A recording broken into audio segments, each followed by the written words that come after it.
72 मसीह दीक्षा नेली एवं से पुरी रे सेकेंड इयर पाठ पढ़ुला बेले मो दीक्षा नहीं से जो पुरी आगमन विषय जो आलोचना करा जायछि आम मानकर जे सुभाष चंद्र बोस तांकर पिता जानकीनाथ बोस और प्रभावती देवी से ठाकुर सत मंत्र रे अभिषिक्त होते गुरु आश्रम जाइथिले डाक्तर बाबूंकर निर्देश शरीर जे जेते बळे बारंबार खराब हैला आ स्थान परिवर्तन किसी दरकार होउची सेते बळे से निमंत्रण करथिले पुरी को आसीबा पाई श्री श्री ठाकुर एक कथा सुनिकरी प्रथम मना करथिले कारण मु जेते बळे जीवी मो साथी रे अनेक लोक बाहरिबे किंतु जानकीनाथ बोस से एभଳି भाବରେ निवेदन करथिले आउ श्री श्री ठाकुर कथा को पूरण करने को जाई सुव्यवस्था करथिले आउ 1922 मसीहा से डिसेम्बर मास 31 तारिख रे से बाहरी आउ 23 मसीहा जनवरी मास 2 तारिख देवघर आसिक पहुंची थिले आउ ए विषय पुरी रे आसी पहुंची थिले आउ से पहुंचीबाटा इतने भावरे ओडिशार पुरपल्ली रे तथा सत्संग जगत रे एभली प्रभाव विस्तार करिथिला जे जिए पुरुषोत्तम जे स्वयं पुरुष जे त्रिकालज्ञ जे अभ्रांत जे सर्वशक्तिमान से मानकर लीला खेला प्रतिटी तांकर बाल्य कालरू ही आरंभ हो जाय थाए आ पुरी रहिबा काल रे से जो भली भावरे कीर्तनर व्यवस्था कले विभिन्न दिगरु विभिन्न ड्रम बाजी आमर भक्त माने सेतेबेले किशोरी मोहन अनंत महाराज गोसाईदा ये सब को नहीं जितेबेले सब कीर्तन दल तैयारी होकर आरंभ हैला माता मनमोहिनी देवी आसिक भी पहुंची थे आतेबले पुरी पंडा माने सब आश्चर्य हो जाते आउ श्री श्री ठाकुर जितेबले भक्त मानकर यही लीला को देखिकी ठाकुर फटमूर्ति नवाई जितेबले प्रयास करिसंती भक्त माने ठाकुर नाराज होती पुणी हाँ मारी पुणी फट किभली भाव में द्वितीय थर रे फटटा सुष्ठु भाव में उठीला आमे विभिन्न पत्र पत्रिका पढ़ी आमती गोटे दिन श्री श्री ठाकुर सकाळु अंतर्धान हो गले से दिन थिला जनवरी मास 25 तारीख ठाकुर जे कुआड़े चलीगले समस्त भितर कांद बोबाड़ी पड़गला चैत्र महाप्रभु एमती पुरी आसी कुआड़े अंतर्धान हो गले ये कौन से अवस्था सृष्टि कले कि जितेबले खाइबा नहीं पीवा नहीं शोइबा नहीं समस्ते व्यस्त होकर चारिआडे घूरी बुलुचंती कोठी श्री श्री ठाकुर संधान पाई पारिले नहीं अपराध समय रे ठाकुर निजे चली चली आसी पहुंचले कहते चली चालिका चली गले एते दूर पचारे से जगार नाम थिला साक्षी गोपाल साक्षी गोपाल विषय आमे माने समस्त तो जानिछु साक्षी हेबाकू गोपाल तुम्हें आसीथिल साक्षी दबापाई निजे प्रभु आसीथिले से स्थान को आज लीला पुरुषोत्तम आज जुग पुरुषोत्तम परम दयाल श्री श्री ठाकुर से लीला करबा भितर जाई साक्षी गोपाल रे पहुंच जाइथिले परवर्ती समय रे सेठी मध्य तैयारी हेतिला तैयारी होइछि ठाकुरंकर से प्रतिष्ठान जा हो पुरी को आसीबा ओडिशार पुरपल्ली रे श्री श्री ठाकुरंकर भावधारा प्रचार प्रसार होबा आउ जानकीनाथ बोसकर से जो घर आम जो पुरी रे पढ़ुलु जा मुंडिया मारिलु ताकू परवर्ती समय आम चेष्टा करूँ देवघर तरफ भर्ती करने किंतु से अन्यत्र बिक्री हो जाइथिला आम श्री श्री ठाकुर रहा जगह से जो घर से पुराना घर को आम जा सब मुंडिया मारुलु पुरी रे मु 4 वर्ष पढ़ी आतेबले आम कीर्तन हुए जितेबले वार्षिक उत्सव आरंभ होता प्रारंभ प्रथम अवस्था आमर कीर्तन से जाऊला आपण माने समस्ते प्रभु को धरी जीवन को सरस सुंदर मधुमय करने जो संकल्प नहीं ये संकल्प जमी विच्युत होती ना ये कथा नजर रखा दरकार परम दयाल श्री श्री ठाकुर जहाँ को आम इष्ट रूप आचार्य रूप जीवन प्रीति केन्द्र रूप जीवन आदर्श रूप में वरण करी ग्रहण करी स्मरण मनन चिंतन करी अनुशासन अनुशासित होगापाई संकल्प नहीं चलीचे जो दिन ऋतिक देवता पाखर आम दीक्षा नेलु से दिन ठारू श्री श्री ठाकुर तांकर भावधारा भितर 81 वर्ष जीवन लीलाखेला भितर सी कहते तुमे जीवन में सबु किछि करि पार किंतु तीनोटी कथा करिबो ना केबे भी जीवन में तीनोटी कथा करिबो नाही आ से तीनोटी कथा निर्धारित समय भितर को आलोचना रखुची बहुत लंबा विषय प्रथम कथा हूँ जीवन में केतेबेले गो पिटुइन द्वंद्वी वृत्ति संकल्प च्युत हेब ना भाई और माँ माने जीवन में तीन थर आम संकल्प च्युत हो जाइए आउ तीन थर संकल्प च्युत भितर प्रथम होउची जो दिन आमे माने पिता माता पाखर जन्म नबार अव्यवहित पूर्व मार कोल गर्भरे आमे थिलु सेतेबेले आमे गोटे संकल्प करिथिलु जे हे प्रभु तुमे मोर माँ को ए कष्टरू रक्षा कर आउ मु जन्म नेला परे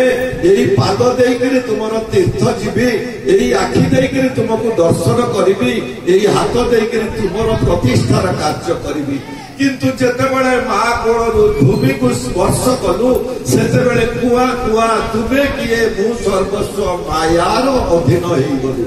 आउ ए मायार अधीन हेई गलु वृत्ति प्रवृत्तिर अधीन हेई गलु मनर अधीन हेई गलु संकल्प च्युत हेई गलु मनीष होबाकू जाई आमे अमनीषिया हेई गलु आ द्वितीय संकल्प आम च्युत हेलु केतेबेले ना जेतेबेले आम मानकर ऋतिक देवता आम मानकू माने जेतेबेले संकल्प करिकरी दीक्षा करईदेले प्रभु सहित जुगसूत्र करईदेले दीक्षा माध्यम भीतर देकिरी ताकू आमे ग्रहण कलु संकल्प कलु प्रभु आपण को आज ठारू आजीवन मो भितरे मो परिवार भितरे मो परिवेश भितरे प्रतिष्ठा करी कारण आपण होचंती इष्ट देवता इष्ट शब्दर अर्थ होची मंगल आउ मु से मंगल भयंकर इच्छा अधीन होई जगत रे प्रत्येककर मंगल देखिबी आउ समस्त को मंगल पथर यात्री करिबी यही संकल्प मध्य दीक्षा नेबा परे आमे च्युत होई गला आउ आम मानकर आउ गोटे संकल्प आम च्युत होइलु केतेबेले ना जेतेबेले विवाह वेदी ब्राह्मण बसिकरी मंत्र उच्चारण करुछंती अग्नि को साक्षी रखी देवता मान को साक्षी रखी पितृपुरुष को साक्षी रखी कौन कहते जथा रावण स्व मंदोदरे जथा राम स्व सीता सब बेले तो आम सीताराम कहू आज कहीं ब्राह्मण देवता रामेश्वर सीता कहले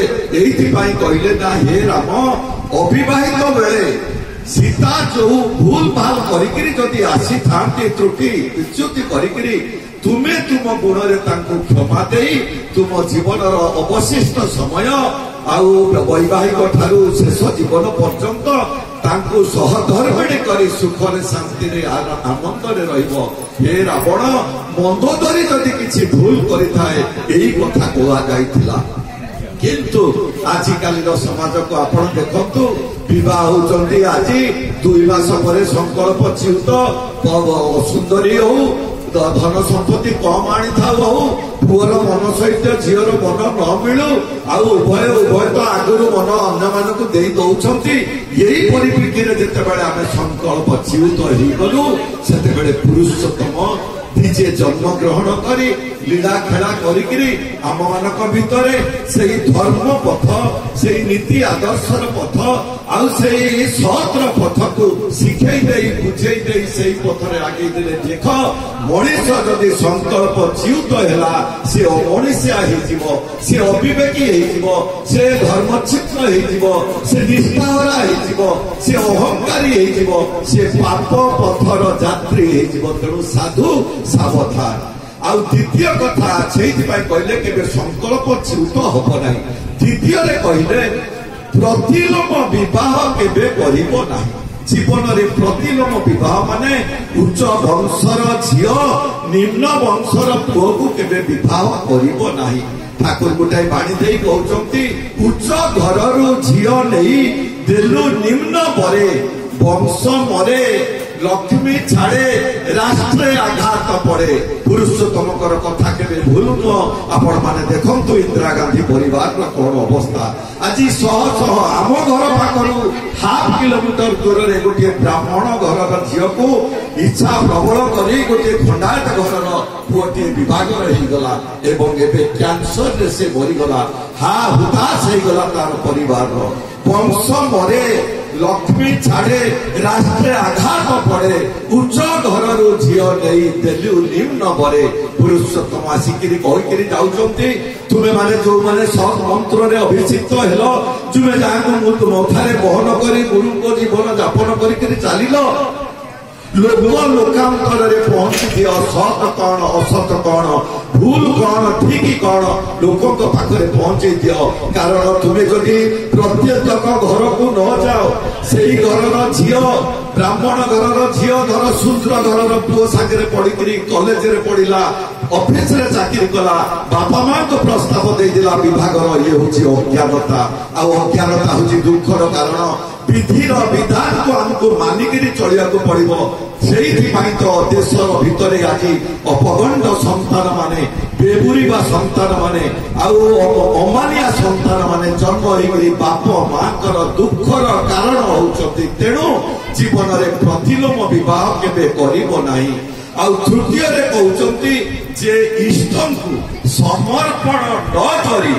ଆର୍ଯ୍ୟ ଭାରତ ବର୍ଷର ପ୍ରତିଟି ଝିଅ ପ୍ରତିଟି ପୁଅ ପ୍ରତିଟି ସ୍ୱାମୀ ପ୍ରତିଟି ସ୍ତ୍ରୀ ପ୍ରତିଟି ପୁରୁଷ ପ୍ରତିଟି ନାରୀ ଖାଦ୍ୟ ଗ୍ରହଣ କରିବ ନାହିଁ ଶ୍ରୀ ଶ୍ରୀ ଠାକୁର କହୁନାହାନ୍ତି ଆମର